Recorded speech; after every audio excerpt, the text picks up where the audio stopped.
It's the nation's favourite antiques experts. Perfect. Sold. Behind the wheel of a classic car. Lovely day for it. And a goal to scar Britain for antiques. Every home should have one of these. The aim to make the biggest profit at auction. But it's no mean feat. Yes. There'll be worthy winners. £9.50. You're going to make £1,000. And valiant losers. No! Will it be the high road to glory? Make me a big profit. Or the slow road to disaster? Are we stuck? This is the Antiques Road Trip. Oh, yeah.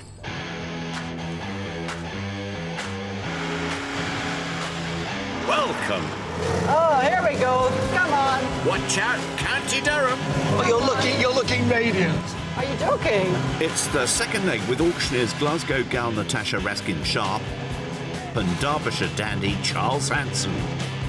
To me, tasteful is Natasha, like you. If you could talk, what could you tell me? Tasteful Tasha. You're cheap Charles. Our snazzy pair are gliding round in the majesty of the 1932 Riley Monaco, the oldest motor to ever feature on the Antiques Road Trip, manufactured at a time before seatbelts were mandatory, don't you know? I feel like you've had a glow up. I'll take that. I love your hair, by the way. I can do something with your hair, so you know. much. I'm a bit Charles. I'm a bit light on top now. Stop it. No, I do. I love you. No, your hair's beautiful. Best friends forever. Last time this pair were let loose, mayhem reigned. Clear my way. Am I clear on the left? Clear on the my left? way. Oh, Full excellent. steam. It was non-stop chaotic fun. On your marks, get set. First one, go. And they found some profit makers too. You have a bit more money to spend. The car's driving nicely. The sun is shining. Charles, I think everything's coming up rosy for you. Natasha started with £200 and after her very first sale has a little less, £197.16. Charles also began with 200 and has made just a little bit more with £237.16. Well, you and I are collectible. You and I might become antique one day, if we're lucky. That would be amazing. Wouldn't it just? Their tour began with a romp around Northumberland and Newcastle, but today we continue the adventure in the northeast of England, nudging all the way closer to the final showdown in Hertfordshire. What's your point to prove today? I have to earn my keep. That you do. Our friendly rivals are in County Durham shopping all the way to the East Riding of Yorkshire. First stop, Hartlepool. Now, we're off to this quirky emporium. Look, Natasha, on the right. Down this unassuming street lies Kiwi Trading, owned by Alan. Oh, he also sells refreshments. Milk, no sugar, please. Thank you. It looks amazing. It does. I bet it just goes on and on. So varied. Should we do this? Should we go down under? We can't go wrong. Our ratio ain't got go. Come on. Brace yourselves, everyone. This biz has been on the go for 30 years. As well as being chocker inside, there's also a yard at the back for our pair to get lost in.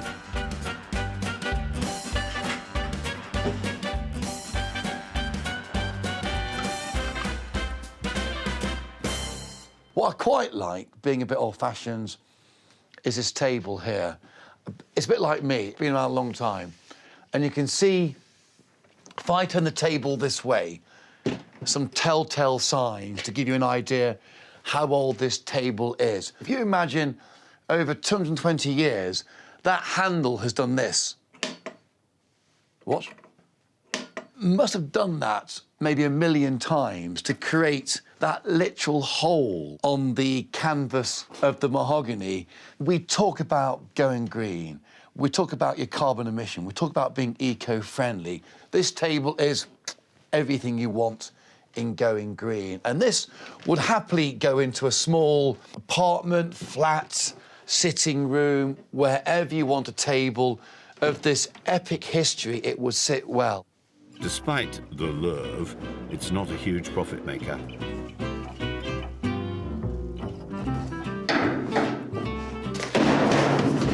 Charles is such a butterfingers.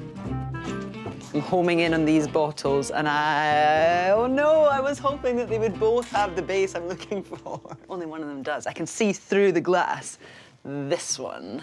This is indicative of a time. Now, it's a very smooth pontil. Up until the mid-19th century, glass was hand-blown using a pontil iron. When the glass was ready, the pontil iron was broken off the base, leaving a sharp, rough pad. But I think it's early 19th century, hopefully 1840s, 1850s, something like that. I love it. It doesn't have a price, but there are collectors of old glass bottles. And it may have legs. Elsewhere, what can our mature, serious antiques expert be up to? Stand by. I think it's a scooter. Oh dear. You push yourself off and you go. What age are you, Charles? 5? It's always nice to play with things, and that is quite dangerous, I think. Sorry. That would be perfect. Hi. I was just about to call you over. Why? Were you not this very morning saying how lovely it would be to take a picnic out in the Riley in a hamper? That's perfect. Could this be the one? You know, over there, I've just walked past a tomato plant. So if I go and pick the tomatoes, I'll go find the plates. and I'll get some cucumbers. Okay, We I like your could be thinking. in. I like your thinking. I'll Find a see you couple of later. tumblers. Great thinking, yes, good thinking. Don't forget the Scotch eggs. Oh, I'm so glad we find that. Crumbs. Where's he off to now? I've never been on board an antique bus. How are you? What's your name? Oh, Doris the dummy, get your hands off me. Whoops. she's okay. Right, what I've just seen, literally, by my dummy, is this tray. And this is very arts and crafts. It's very 1910, darling. There's no label to verso, so it could just be a piece of folk art. It's nice quality, but this is like a micro-mosaic of timber being laid on in small slithers, creating this nice arts and crafts design. And there's no price label at all on this beautiful little picture. How much, madam? Oh, no, she can't tell me that, can she? No. What's next? Quite like this picture here. And it's really quite impressionistic. It's really quite good. Got these beautiful figures on this little alcove of beach. It is oil and what we call impasto, where the oil is quite rocky. It's not the rocks of the coastline, but it's in relief. When you turn it around, on the back is quite a quality label for a Francis B. Savage of Surrey. And to me, it really captures an impressionistic view, but I like it. And when you like something, your heart rules your mind. Going out now. Francis B. Savage was an early 20th century artist who trained at Edinburgh College of Art and Bristol School of Art. With both finds unpriced, where's Alan the dealer? Hello there. Hey, How are you? not bad yourself. I've seen two things I quite like. Okay. On the bus. Yep. I'd like to buy the oil painting of a seascape shoreline view. Yep. And by the mannequin Right. is a small, like, inlaid wooden tray. Okay. Not priced. How much are they? For the two, 20 quid. £20. Yeah. Good man. Excellent. I owe you £20. Brilliant. On a day like today, which way's the beach? That way. Have a good day. Hey, you too. Take care. Bye now. See you. So, £15 for the oil painting, gosh, and a £5 for the tray, leaving Charles with nearly £220. We'll catch up with him later. Sunshine. Oh, these are nice. Sometimes in my downtime, because I'm a really interesting person, I ask the internet things like, why do fireside companions often make loads of money? Early Georgian ones in steel can make mega money. And I'm talking 4 figures, over £1,000. These are wrought iron, for some reason really calling out to me. If it were my lucky day, I think these would be 18th century. But it's not, is it? They're 19th century. These could be estate made, forged in the smithy on a fine estate, a fine country home. So I actually quite like this. Bottle, tongs. Again, no tickets on the bottle or the tongs. Oh, Alan?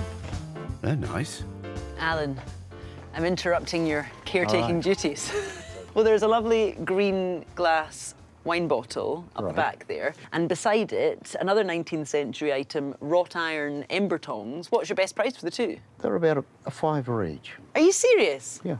£5 for the tongs and £5 for the bottle? Yep. Well, at that price, how could I possibly say no? I am thrilled, delighted, and very grateful. Oh, Alan, you're a legend. Thanks so much, Alan. That bargain buy means Natasha has just shy of £190. Charles has roamed to the town of Whitby, the birthplace of one of the most terrifying characters of Gothic horror ever. It was right here, over 120 years ago, that a bloodthirsty nightwalker was imagined by the master of macabre, Bram Stoker. Setting the scene is local Rose Rylands. This is an amazing location, Rose. Just tell me where we are exactly. We're standing in the middle of the Abbey ruins on the great East Cliff of Whitby, site of early monasteries, a very sacred place, a very holy place. It's the summer of 1890. The 45-year-old Stoker's imagination was ignited by this town steeped with eerie folklore.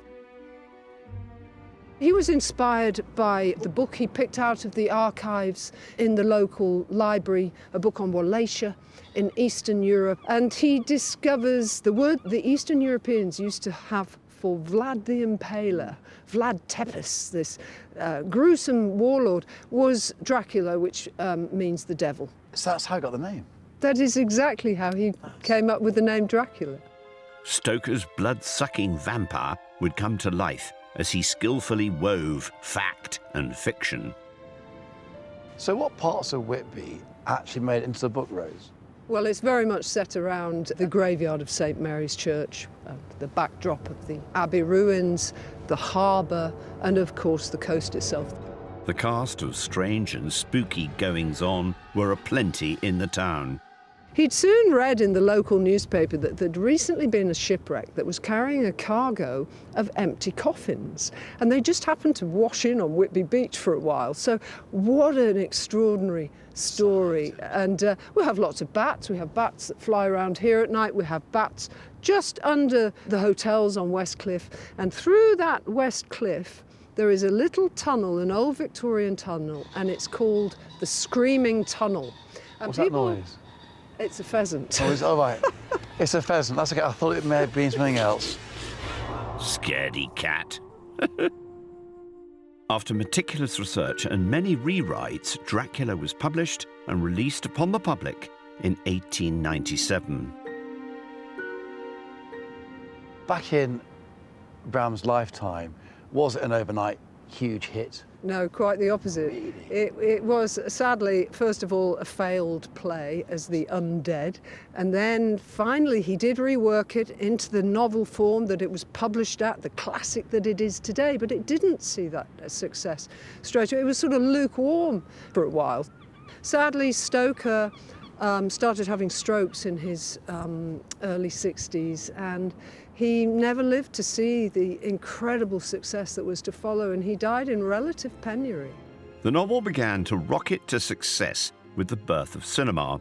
Bram Stoker was then appreciated as a master of the Gothic novel who took folk tales and legends and fashioned them into horror's greatest anti-hero. It's never been out of print. They've made over 200 films about it. It has an enduring appeal and somehow captures the collective imagination. And to this day, it just seems to get stronger and stronger.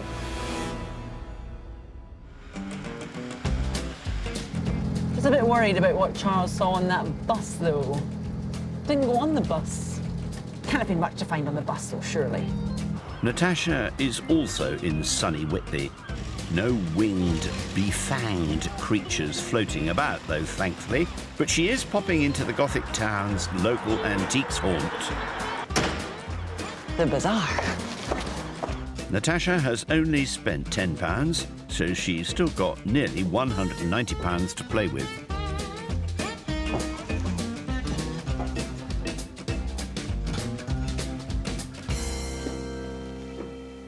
I love tiles. I just love tiles. These are so sweet. Delft clay tiles, that lovely blue and white. And it's all about, I think for me, it's all about these little motifs in the corner. Look, it's a little bug. So Here are 3 other Delft tiles. These are just really eye-catching, really naive. I think the word is naive. Polychrome, lots of colours, blue and white. Look at the back, they're clay. Tin glaze, nice and crazed. I like to think that these have come from the same fireplace, from the same home, from the same, dare I say it out loud, 17th century home? They're certainly 17th century style. Don't often see these circular borders. I think that makes them quite interesting. £10 per tile. Nice. What else? There's usually something priced keenly, maybe like this, that isn't predominantly silver. Here we have what looks to be, it does say Georgian on the front, and it does look to be Georgian, and straight away there is the little bust of George III. I think it's really nice, cut glass, smart bit of kit that would have been part of a full table's worth of similar items. There is a little spoon. I'm just going with my gut and saying this is later George III. This is slightly earlier George III. It's £45. Where's Frank, the man in charge? Oh, there he is. Frank, hello. Hello? Would you talk to me about a couple of tiles I've seen at the back? Polychrome, floral Delft tiles in the box? Yeah. You have marked on the label £10. I'm not going to quibble with that. Let's say £20, delighted. Yeah. And the George III preserve jar? Would you be willing, Frank, to let that go for the same price as the tiles, £20? 20. It's about £25. Is that fair enough? Should we do it? Yeah, I'll have a deal with you. Let's do it. Let's have a deal. That's right, so 45 I owe you. A gentleman and a scholar. Thanks, Frank. Oh, that was so good. Right. Go get Charles. With the items safely in the boot, Natasha now has just over £140.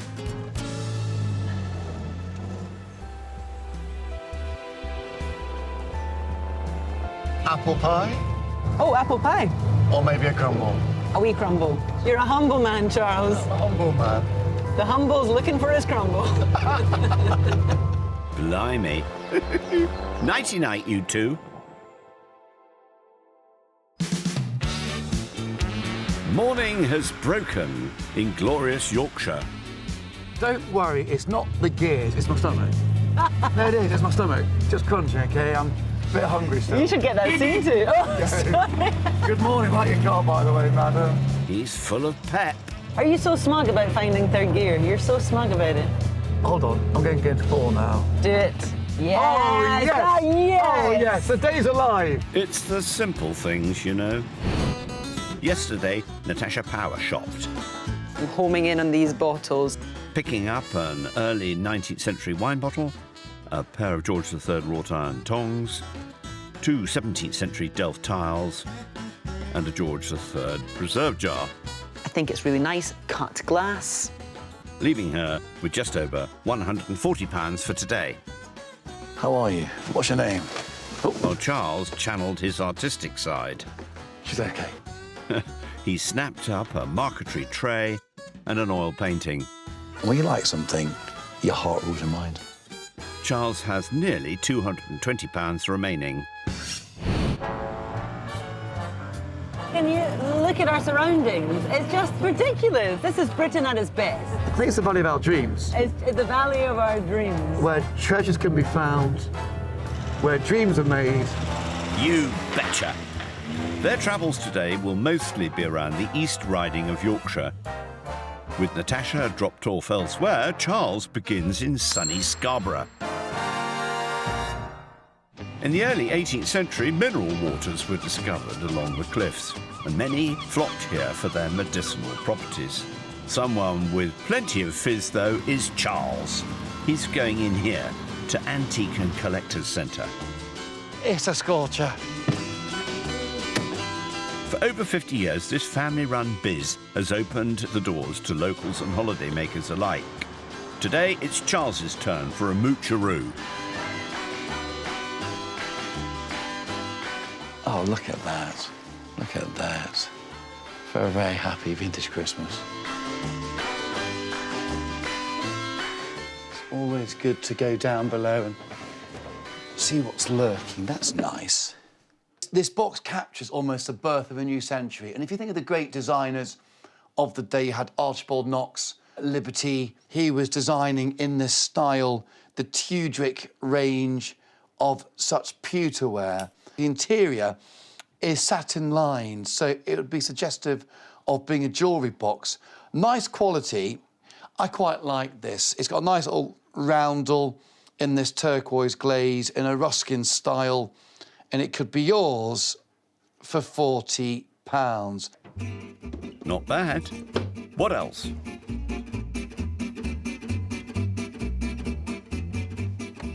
One thing that jumps out at me is this here. And in many respects, back in the 19th century, if you were quite upmarket, not like me, you may have owned a fob chain back in the day, and it may have had this antique fob seal on the end. It's cast in quite nice border detail, and then importantly on the rear side, you've got the bloodstone seal, which hasn't been engraved or incised. And that obviously would have been your impression you would have made in wax when posting an envelope. I like it a lot. It's priced at £22. Caroline is the lady to chat money with. The Liberty-style jewellery box first.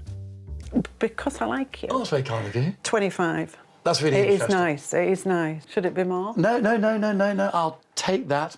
In the cabinet over there, small little fob with an uncut bloodstone seal, priced at £22. What's the best on that? 15. Really? Yeah. I'll take them both, OK? I bought 2 items. That's £40. Thanks, Caroline. The handsome charm means that Charles now has just shy of £180 to spend. Oh, it's been a good day. Good day, and the sun's still shining. Off he pops. Meanwhile, our intrepid explorer Natasha has swooped over to the Yorkshire coast just outside the village of Bempton, where the towering, chalky Bempton cliffs heave with over 500,000 seabirds every spring. Tash is going to find out why the 17-mile cliff population of seabirds was almost wiped out and how a local vicar saved them from disaster. Here to tell us about it is Poppy Rummery from RSPB. I'm absolutely in my element here. People have been coming here for centuries, but not always with the best of intentions. So tell me about the egg hunters. Surprisingly, lots of people used to scale these cliffs to collect seabirds' eggs, particularly favoured like razorbill and guillemot eggs, but they were using ropes to climb down these cliffs. Today, egg hunting is illegal, but it was once a daredevil pursuit. With only a leather harness and a fantastically long rope of up to 350 feet, the climber would make their precarious descents.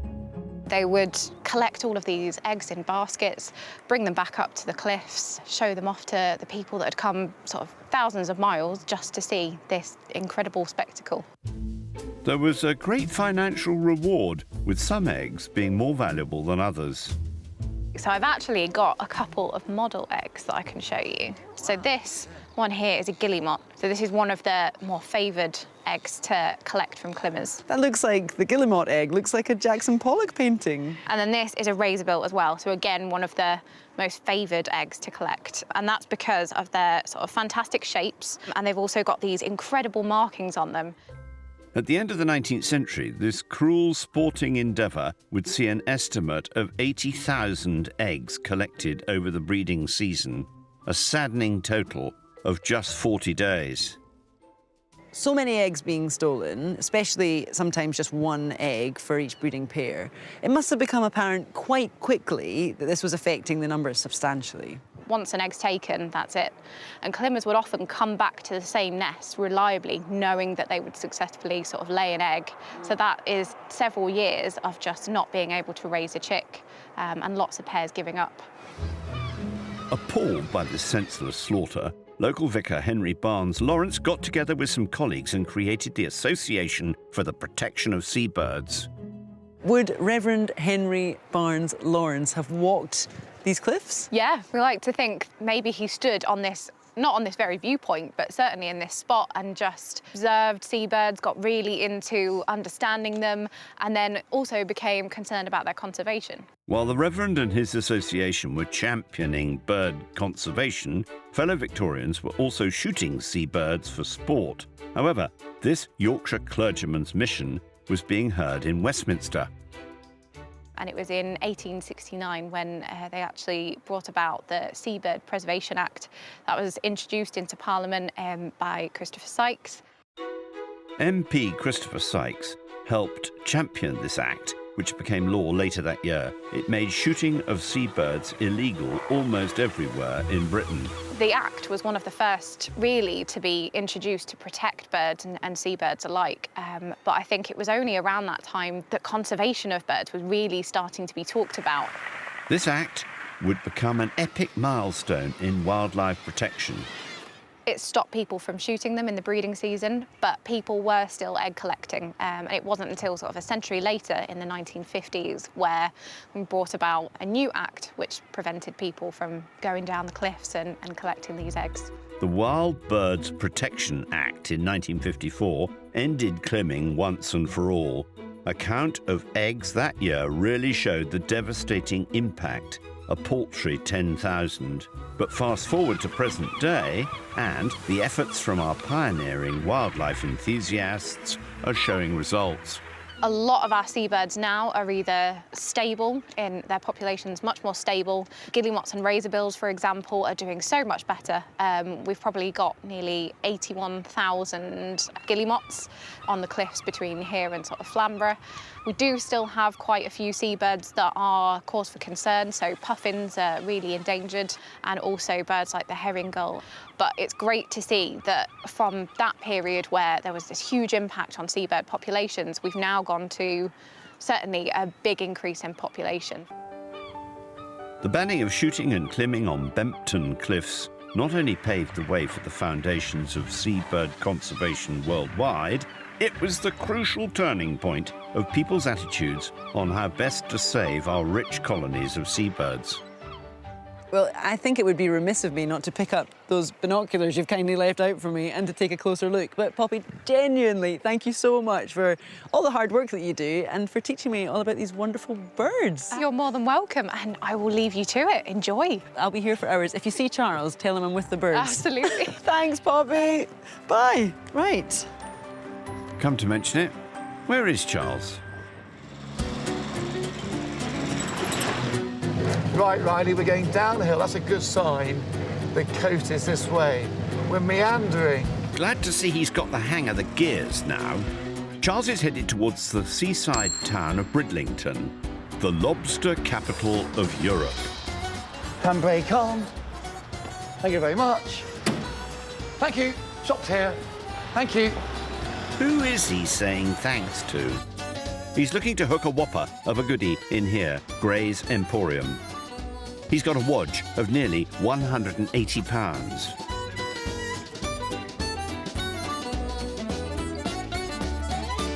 I really like these.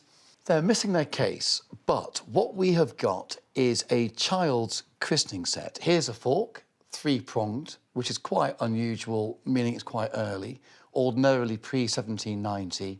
And then this very sweet silver gilt knife as well. And I would date this child's knife and fork to around 1775. I like them, and I really would love to buy them. But at £125, if they could be somewhere south of 100, we might be in business. While Charles rootles further, let's find out where Natasha is. She's a hop, skip and a jump southwest in the hamlet of Ruston Parva. In this rural locale lies Phil Edmund Antiques. There's everything here, from antiques to industrial salvage. With £140 and loose change, what will tempt the one wearing the jaunty beret? I'm scouring the walls. I'm scouring for something affordable. What about this mirror? It's £95. There's something quite nice about it. It's wrought metal. It looks like brass. But there is a stamp at the back, so what does it say here? Oh, it says déposé. In French, that simply means made by hand. So it's a handmade item. You probably won't find another down the local market. It's French. French turn of the century. Are we in 1900, 1910? The mirror's nice. So we have nice signs of quality, a beveled edge. We have that nice arch at the top. This represents, I think, that mid-range item I can afford and take my chances with. What is it Charles says? Look at me, look at me. Oh, Phil! Sorry, Nellie. Hi, Phil. Hello. I think I might have found something Have I you? can afford. It's a mirror, it's wrought metal, it's hanging on the wall over there. I think it's French. Do you know the Yeah. one? What would be your best price? 65. 65. Right, £65. Let's do it. With just 77 pounds and pennies left, Natasha is all shopped up. Sorry, Nellie. Bye, Nellie. Isn't she lovely? And Natasha. Now, over in Bridlington, Come on, Hanson. It's time to dig deep. Now, there's one piece of jewellery here. That's quite nice. I like the case, first of all. It's maroon, it's tooled. On the inside, look at that. This person was inscribed in biro there with his lodge number. It's a Southport Lodge. And here is his beautiful oval badge, which is really heavy, really heavy. And it's marked London with the Masonic insignia. And it's hallmarked in the original box. It's hallmarked for London, and the date code is 1929. And it's a pendant, and it's really heavy. the ancient fraternity of Freemasonry and its associated jewellery can command huge interest at auction, and this might be a goodie. I think it's quality. I think it's quite rich. But I think at £45 it isn't. And if I can get it down a bit, just a small bit, I really think this could double its money. Right, see what I can do. Graham's the man to inquire about the silver gilt christening set and the Masonic silver gilt pendant. What would they cost me, please? For you, Charles, today, I'll do the knife and fork for 95. Yeah. I can't do a lot on the medallion, so we'll do that for 40. How's that? So I'll take both. It's been a long day. Yeah. Thanks for memories. And what memories we have made today, Charles. See you later. He's got £42 and pennies left. I've got my knife and fork. Time for tea.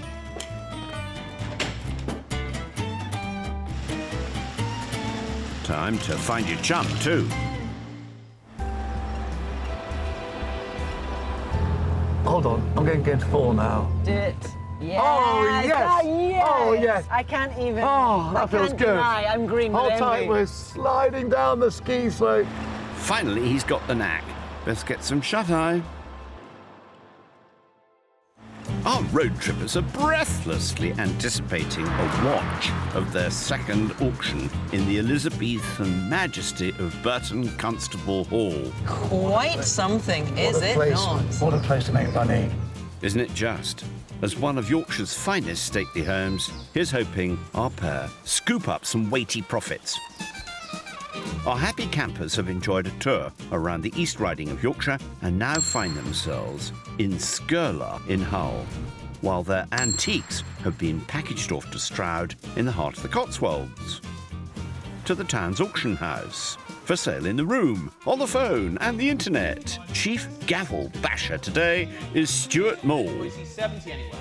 We're selling to the net. Sold! Charles bought 6 items at the sum of £195. What's your fave? The Georgian knife and fork set. Beautiful quality, lovely embossing, silver gilt, got everything going for them. These should sell brilliantly at auction. Natasha bought 5 items for £120. Thoughts, please, Stuart? The Georgian silver-lidded jar. Silver, a really strong market. Loads of collectors out there for it, especially overseas in America, so could well sell to the States. Back to some Elizabethan grandeur to attend the sale on a 21st century tablet. Come on, Charles. Oh, it smells good in here. The sense of occasion does not get better than this location. Are you kidding? I know. Ever there's treasure on site, can we match it with what's on here? Yeah, shall we do it? Charles is first with the marquetry tray. Can we be frank? Yeah. It's hideous. I can open the bidding up at £40. £40 is on commission, 42, 45. Oh, I say. 48, 50. Get out of here. 65 takes both my bids out at 65. Do I see 70? That's good, Tasha. £65 and the bids on the net. Do I see 70 anywhere? Look at your face. £65 for all done at 65. Hand on heart, if our man had said you can have that for £2, I would have said no, thank you. Whatevs, Natasha, because it's brought in a weighty profit. There's no accounting for taste. Exactly. Natasha's next with the 17th century Dutch Delft tiles. I can open the bidding straight up at £30. Fantastic. £30 Profit. on commission with me. 45, it's jumped straight to on the net. 48 is bid from the Netherlands. Oh. Netherlands! Is someone bidding in the Netherlands? 70. At £70 looking for 5. 75. Keep going, keep going. Bids on the net. Do I see 80 anywhere? No. Go on. £75 and we're selling to the net if we're all done. He's Oh not no, honest. don't be done. £5. I mean, it's a good profit. I was hoping for £100. Well, you jolly nearly made it. Nice find. But that's amazing. And he was live in Holland. They've gone home Love that. where they belong. Charles next with the 18th century fob. I can open the bidding straight up. 2 type bids at £22. That's Oh, okay. that's all I'm right. happy. £22 is on commission. Do I see 5? Keep going, Come on. keep going. £22 and the bid is on commission with Go on, I hope it is rock crystal. 22, 25's on the net. 25, both of my commission bids are out at 25. 28 is in the room. So Go on. room bid at £28. Keep going, keep going. I think that I would have bought the same thing, you know. Would you? I think that was really attractive. Yeah. Oh, a proper antique. What a bargain. And you buy what you like, Natasha, and for me, that was fantastic. So I'm really happy. It's now the turn of Natasha with the 19th century wine bottle. I can open the bidding straight up at £30. No, you're up. £30.32. Go. Wow, that's actually really good. 48 and my bid is out at 48. Oh, go on. One more 10 times. 50 anywhere. I'm feeling it. £48 and we're selling to the net at £48. That's nice. Talk about not bottling it, Tash. That's a high kick base. Woo. That's amazing. A brilliant return, Natasha. Well done, girl. That is almost 10 times what you paid for it. Congratulations. Nice. What about the Liberty Style Arts and Crafts jewellery box from Charles? £50 straight starts the bidding on commission. You've Good doubled man. up. You've doubled up. Keep going. 75. It's got the feel. 85 with me. Commission with me. Fantastic. 90 anywhere. I'm very At happy. £85 and the bid's still on. That's really good. At £85 and if we're all done. At £85. That's a double salute. That tidy profit nudges you out further, Charles. I feel smoking. I need to keep my eye on you. Every time you go near a box, it makes Get a out of fortune. here. It makes a Get out of fortune. Natasha's George III Ember tongs are the next offering. And the bidding starts at £10. Ah, double up, double up. Do I see 12, 12, 14's with me, 14, 16. Go on. Keep moving, small steps. £16 and the bid is on Keep the net. going. Oh, keep going. At £16 and the bid's on the net. At £16. It's just a humble profit. I'm not glowing or gloating. I'm just happy. Glad to hear it. It's not enough to clinch the lead, though. Like your pokers, you're on fire. I'm on fire. Okay, you're on fire. I'm That's what buzzing. gonna say. I want this fire to go out quickly, okay? Blimey. The George III silver christening set from Charles now. People do like to take cutlery with them when they travel now. Of course they do. Travel in style with these. That's right. Come I mean, on. live the life of an old Georgian nobleman. Yeah. I can open the bidding straight up at £40. Come on. £40 Oh, keep going, keep going. 48 and 50, 5 and 6. Oh, hold on, hold on, hold on. Keep going. Do I see 5? At £60 and it's on commission with me, do I see 5? Come on. Keep going. £60 and if we're all done, it's 60. I don't know if I would have bought them at 95, but I would certainly have had a punt because they are just gorgeous. The first loss of today. I found them just sitting in a fairly mundane cabinet, and they were hallmarked 1770. Eat your heart out, Hanson. I love them. Another George III offering now, Natasha's silver preserve jar. This is really well cut. Lovely, Crystal, yeah. that lovely upper shoulder. This could make easily £60. I can open the bidding up at £32. 45 bid straight to on the net. 48. Come on. Come on, Natasha. 48, do I see 50? At £48 and the bids on the net, do I see 50? I like amazing. it. £48 and we're selling to the net at £48. I'll take that. I would say it's a lovely sweet strawberry jam resort. Well, I'm more of a marmalade gal, Oh, you but really? I'm delighted with it. Nearly doubled your money, Natasha. Or you could even have some lemon curd in there as well. Oh, me. Exactly. Enough about condiments. Charles's Art Deco Masonic silver gilt pendant is next. Really nice item this, telephone line booked on it, and I can open the bidding straight up at £40. 45, Small 48, increments. 55, 65, 75, 75 with me. I love when you hear that ring. £75 and the bid's on commission with me, looking for 80 on the phone. 80 is bid, 85, 90. Hello? Hello? £90 on the phone. My commission bid is out at £90. Oh, that's okay. 95, £90 on the bid. Go on, make it a ton. 85 anywhere. Make it a ton. Selling to the phone bidder at £90. Coming to the place, London. So good. Result. I'm over the moon. Great result. You're still in the lead, Charles. I was nervous because you buy with your instinct, and that was one which was purely instinctive. I really thought I was in trouble. Natasha's early 20th century French mirror is for the off next. And £32 opens the bidding. 32, do I see 5? At £32 in the bid. Come on. With me, do I see 5 anywhere? Come on. 35, 38. Come on. 38, do I see 40? 40, 42. At £42 in the bid, still on commission with me, do I see 5 anywhere? Keep going, please. Bidder at £42. That was... You made a loss. Yeah, and I knew it was coming because of all the lots going under the hammer, it was the one to which I'm least attached. Je regrette rien. Moving on. I never thought it was going to make a mirror profit. on the wall. Exactly. You weren't the fairest of them all. Exactly. It wasn't the fairest of them all. It wasn't, but Exactly. I'm over it. Exactly. Charles has the last lot today, the Francis B. Savage painting. I really hope the auctioneer gives the artist his place in time. Interest straight in at £50. Come on! Yes, keep going. That's good. That is just going to keep going. That's good. 75 and 80. Hold on, let's have a tell. Do I see £100? Do I see 110? 110 is on the net. 120 on the Oh, I can't believe it. 150 now. 150? £150, 160 on the phone. At £150, then we're selling to the net. That's ridiculous. Last chance at £150 if we're all done at 150.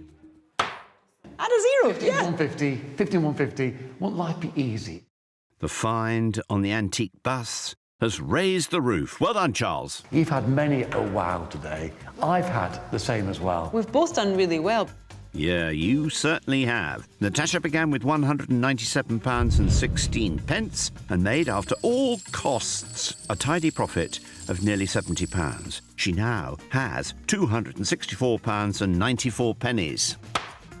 While Charles commenced with £237.16, and after a huge profit of nearly £200, Charles now has £434.12, making him today's big winner. And if you want to go anywhere with Hawkeye Hansen, you're welcome to. Hawkeye Hansen. Come on. If you think that's catching on, honestly, you have another I thing thought it's coming. quite good, Hawkeye Hansen. Don't you think so? Actually, it's quite good, actually. We Hawkeye. Next on the trip, it's a fragrant affair. It smells like eggs. Yeah, must be BSL.